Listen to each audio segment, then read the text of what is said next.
9123978046।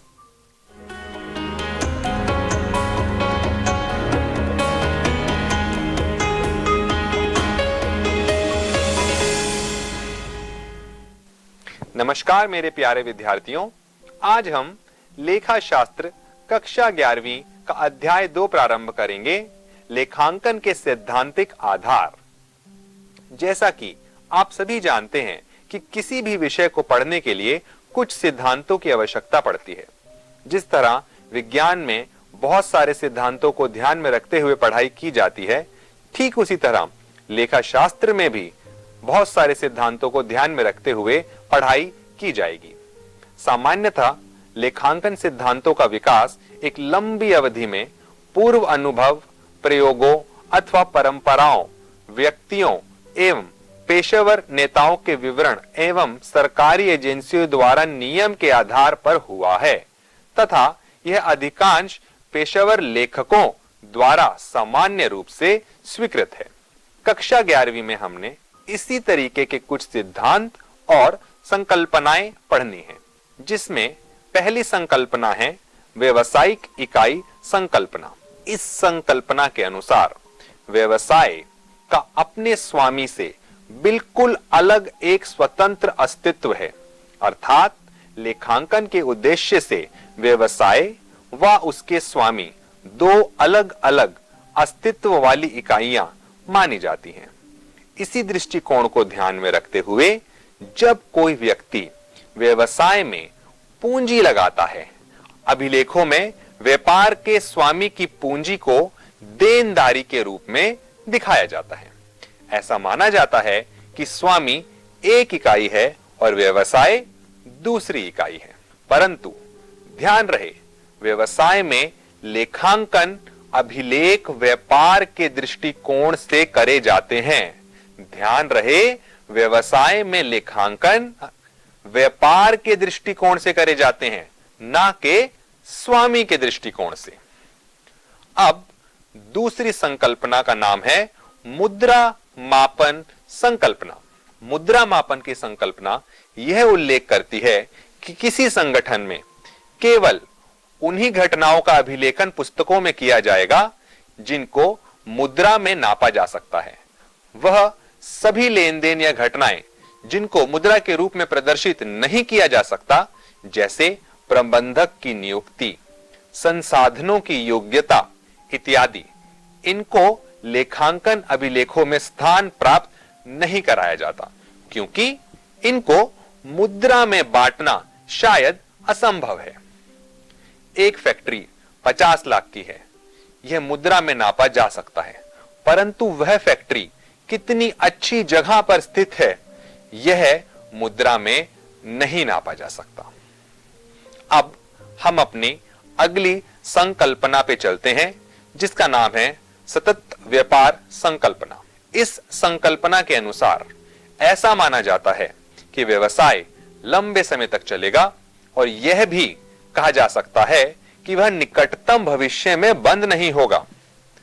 यह एक बहुत ही महत्वपूर्ण अवधारणा है, क्योंकि हमने पहले भी पढ़ा है कि परिसंपत्तियों को दो तरीके से विभाजित किया जा सकता है, चालू या गैर चालू। गैर चालू संपत्तियां 1 साल से ज्यादा समय के लिए व्यवसाय में रहती हैं और चालू संपत्तियां 1 साल से पहले पहले रोकड़ अथवा कैश में बदल ली जाती हैं। फर्ज कीजिए, यदि कोई व्यवसाय इस संकल्पना के साथ चलता है कि वह निकटतम भविष्य में बंद हो जाएगा, तो शायद सभी परिसंपत्तियां चालू संपत्तियां ही बनकर रह जाएंगी। अब हम अपनी अगली संकल्पना पे चलते हैं, जिसका नाम है लेखांकन अवधि संकल्पना। लेखांकन अवधि से तात्पर्य समय के उस विस्तार से है जिसके अंत में वित्तीय विवरण बनता है।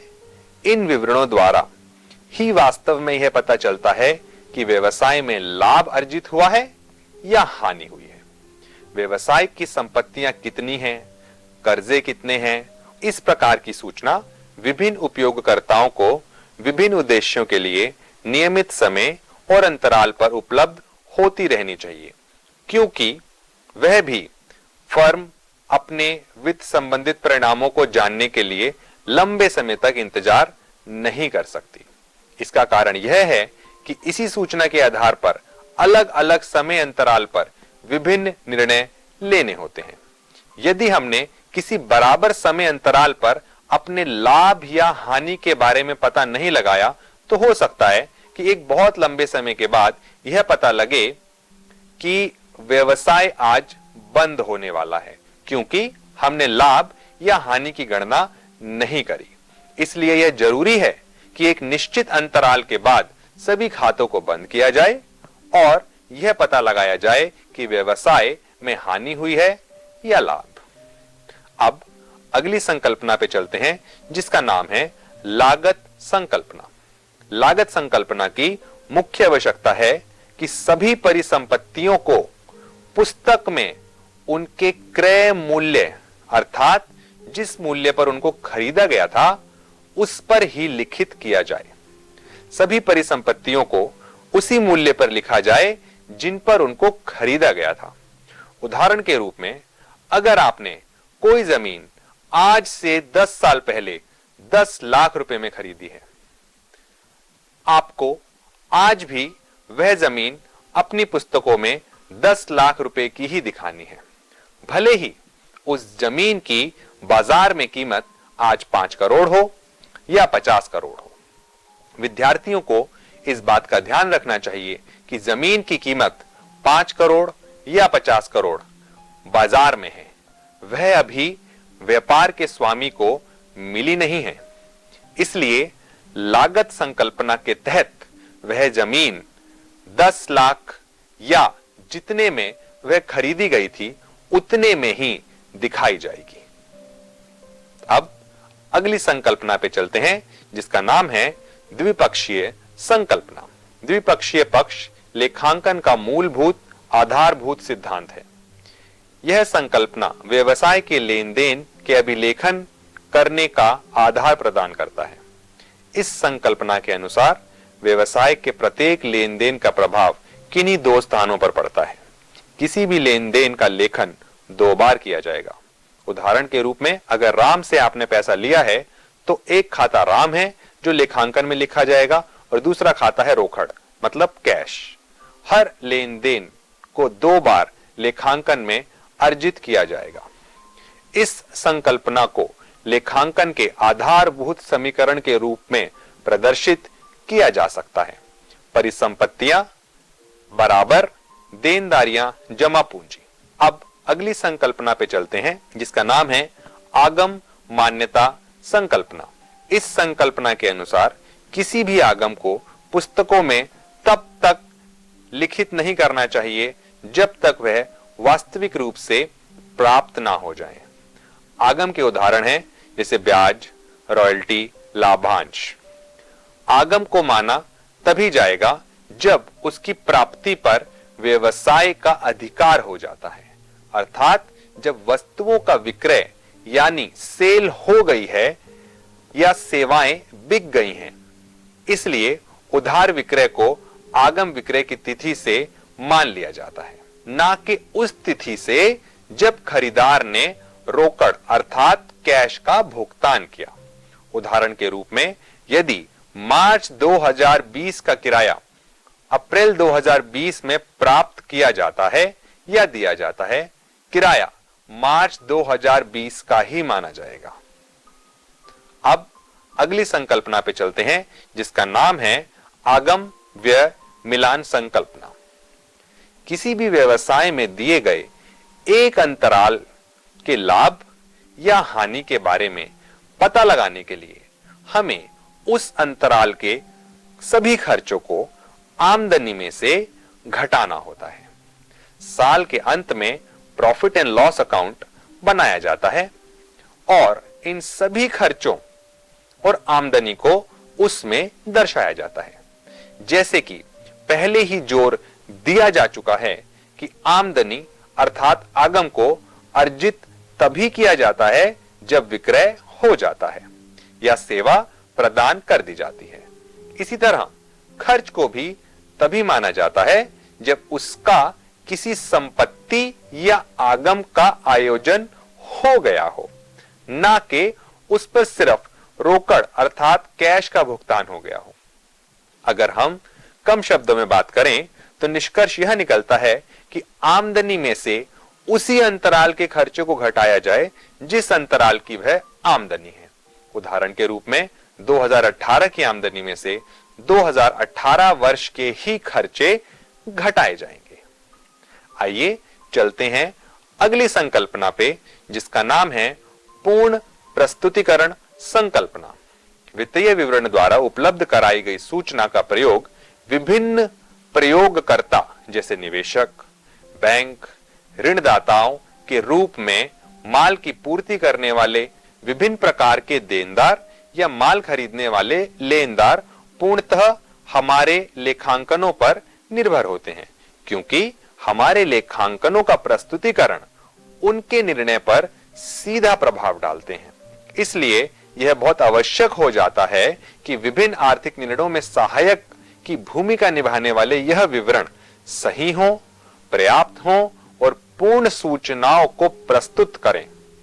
इस संकल्पना के अनुसार व्यवसाय के सभी वित्तीय प्रदर्शन हमारे लेखांकन में प्रस्तुत होने चाहिए, जैसे कि profit and loss account, balance sheet इत्यादि सभी सूचनाओं के सारपूर्ण प्रस्तुतिकरण को सुनिश्चित करने के लिए बनाए जाते हैं। चलिए अगली संकल्पना पे चलते हैं, जिसका नाम है समनुरूपता।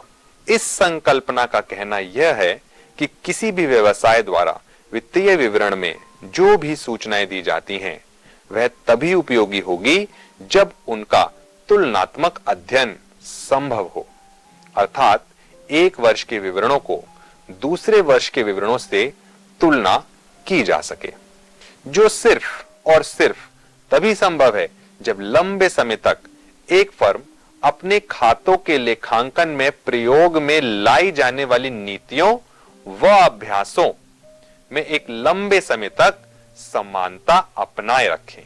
इस संकल्पना को अच्छे से समझने के लिए मान लीजिए एक निवेशक किसी व्यवसाय के वर्तमान वर्ष के वित्तीय प्रदर्शन की तुलना पिछले वर्ष के प्रदर्शन से करना चाहता है। इसलिए वर्तमान वर्ष के शुद्ध लाभ की तुलना पिछले वर्ष के लाभ से होनी चाहिए। लेकिन यदि पिछले वर्ष में मूल्यह्रास, जिसको हम डेप्रिसिएशन भी कहते हैं, को निर्धारित करने के लिए जो विधि लगाई गई थी इस वर्ष में अलग है, तो शायद निवेशकर्ता के निर्णय में परिवर्तन आ सकता है। यह स्थिति तब भी उत्पन्न हो सकती है यदि दोनों वर्षों में स्टॉक के मूल्यांकन के लिए अलग अलग विधियों का प्रयोग किया गया होगा। ऐसा नहीं है कि समान रूपता की संकल्पना लेखांकन नीतियों में परिवर्तन वर्जित करती है, लेकिन यह आवश्यक है कि इनमें किसी भी परिवर्तन की संपूर्ण सूचना विवरणों में उपलब्ध हो। अगली संकल्पना है रूढ़िवादिता की संकल्पना। यह संकल्पना बहुत ही सावधानी से लेखांकन को बनाने की नीति पर आधारित है तथा लेन देन को पुस्तकों में लिखते समय सावधानी व विवेक के प्रयोग को दर्शाती है। इसके अनुसार किसी भी व्यापार की आय का अनुमान लगाते हुए ऐसी सावधानी बरतनी चाहिए कि व्यापार के लाभ अनावश्यक रूप से बढ़े हुए ना दिखाई दे, क्योंकि यदि लाभ अनावश्यक कारणों से बढ़े हुए दिखाई दिए तो वह लाभ लाभांश की तरह बांटना पड़ सकता है, जो व्यापार की पूंजी में कमी ला सकता है। वहीं दूसरी तरफ सभी हानियां जिसकी दूरस्थ संभावना हो, अर्थात अगर कोई हानि है जिसके होने की आशा भविष्य में है, उन हानियों को लेखा पुस्तकों में पर्याप्त प्रावधान दिया जाना चाहिए।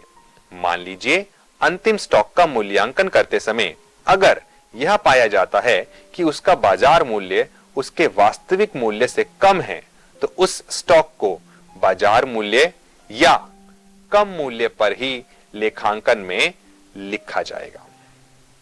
चलिए अगली संकल्पना पे चलते हैं, जिसका नाम है सारता की संकल्पना। इस संकल्पना के अनुसार लेखांकन करते समय केवल उन्हीं महत्वपूर्ण तथ्यों पर ही ध्यान देना चाहिए जिन तथ्यों का प्रस्तुतिकरण आय को निर्धारित करने में महत्वपूर्ण भूमिका नहीं निभाता है, उनके लेखांकन में प्रयासों को व्यर्थ नहीं करना चाहिए। अब प्रश्न यह उठता है कि किन तथ्यों को महत्वपूर्ण माना जाए और किन तथ्यों को महत्वपूर्ण नहीं माना जाए। यह इस बात पर निर्भर करेगा कि तथ्य की प्रकृति क्या है, उससे जुड़ी हुई धनराशि कितनी है। यदि कोई तथ्य ऐसा है जिसकी सूचना से किसी उपयोगकर्ता के निर्णय पर प्रभाव पड़ता है, वह तथ्य लेखांकन में शामिल किया जाएगा। आखिरी संकल्पना जो कक्षा 11वीं में सिखाई जाएगी वह है वस्तुनिष्ठता। इस संकल्पना के अनुसार लेखांकन को लेखाकार व अन्य प्रभावशाली व्यक्तियों के पूर्वाग्रहों से मुक्त होना चाहिए। यह तभी संभव है यदि प्रत्येक लेन देन को सहायक दस्तावेज यानी सपोर्टिंग डॉक्यूमेंट के साथ ही स्थापित किया जाए। उदाहरण के रूप में किसी मशीन की खरीद पर भुगतान के समय प्राप्त नगद रसीद उस मशीन की लागत का दस्तावेजी साक्ष्य बनकर लेन देन का आधार प्रदान करती है। चलिए विद्यार्थियों, अब सीखते हैं लेखांकन प्रणाली। लेखांकन की प्रणालियों को सामान्यतः दो भागों में विभाजित किया गया है, द्वि अंकन प्रणाली, एक अंकन प्रणाली। जैसे कि हम पहले भी चर्चा कर चुके हैं, आमतौर पर लेखांकन को द्वि अंकन प्रणाली के द्वारा ही बनाया जाता है। इसके अनुसार प्रत्येक लेन देन के व्यवसाय पर दो प्रकार के प्रभाव पड़ते हैं। जिस तरह गणित में LHS और RHS होते हैं, ठीक उसी तरह लेखांकन में हमने डेबिट और क्रेडिट का नाम दिया है। प्रत्येक लेन देन का लेखा इस सिद्धांत पर निर्धारित होता है कि हर एक सौदे का नाम पक्ष मतलब डेबिट और उसके सदा अनुरूप जमा पक्ष मतलब क्रेडिट की ओर अभिलिखित किया जाए। इसलिए यदि खाते के नाम पक्ष में एंट्री हुई है तो किसी खाते के जमा पक्ष में भी अवश्य ही एंट्री हुई होगी। आइए दूसरी प्रणाली के बारे में जानते हैं, जिसका नाम है एकल अंकन प्रणाली। इस प्रणाली के अंतर्गत सभी खातों को बनाने की बजाय केवल व्यक्तिगत खाते व रोकड़ बही को ही बनाया जाता है। वास्तविक रूप में लेखांकन की इस प्रणाली को अभिलेखन की समरूपता का अभाव होने के कारण प्रणाली ही कहना गलत है, क्योंकि इसमें कुछ लेन देनों का केवल एक ही पक्ष लिखा जाता है। कुछ छोटे व्यापारी इस प्रणाली को अपनाते हैं, जिनका क्रय विक्रय आमतौर पर केवल कैश में होता है। अब हम पढ़ेंगे लेखांकन के आधार।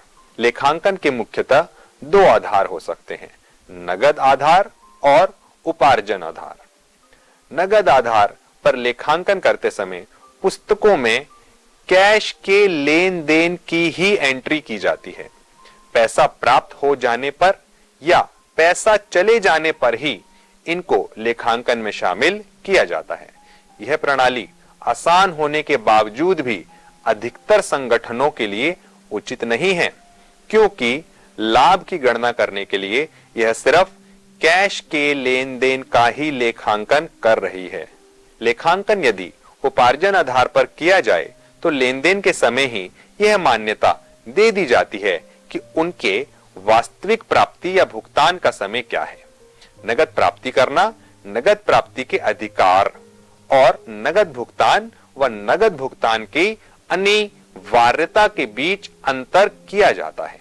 इसलिए इस प्रणाली के अनुसार लेन देन के मौद्रिक प्रभाव का लेखा खातों में उपार्जन के समय के अनुसार किया जाता है। यह हर व्यवसाय के लाभ की गणना का अधिक श्रेष्ठ आधार है। अब हम पढ़ेंगे लेखांकन मानक। लेखांकन मानक ICAI, जो हमारे देश के लेखांकन की पेशेवर संस्था है, द्वारा जारी किए गए विवरण हैं।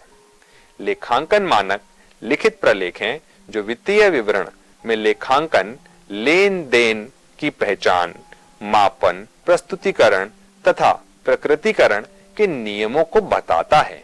क्योंकि वित्तीय विवरण की तुल्यता बहुत जरूरी है, इसलिए एक देश को चाहिए कि वह सभी किसी समान नीति का पालन करते हुए लेखांकन करें। इसलिए ICAI ने ऐसे कुछ लेखांकन मानक दिए हैं जिनको अधिकतर सभी संगठन मानते हैं। इन मानकों की कुछ आवश्यकताएं हैं, जैसे विभिन्न उपयोगकर्ताओं को सूचना विस्तारित करना। हमारी लेखांकन सूचनाएं विभिन्न उपयोगकर्ताओं की जरूरतों को तभी पूरा कर सकेगी जब उन सभी में एक रूपता हो। इसलिए ऐसे मानकों का होना बहुत जरूरी है।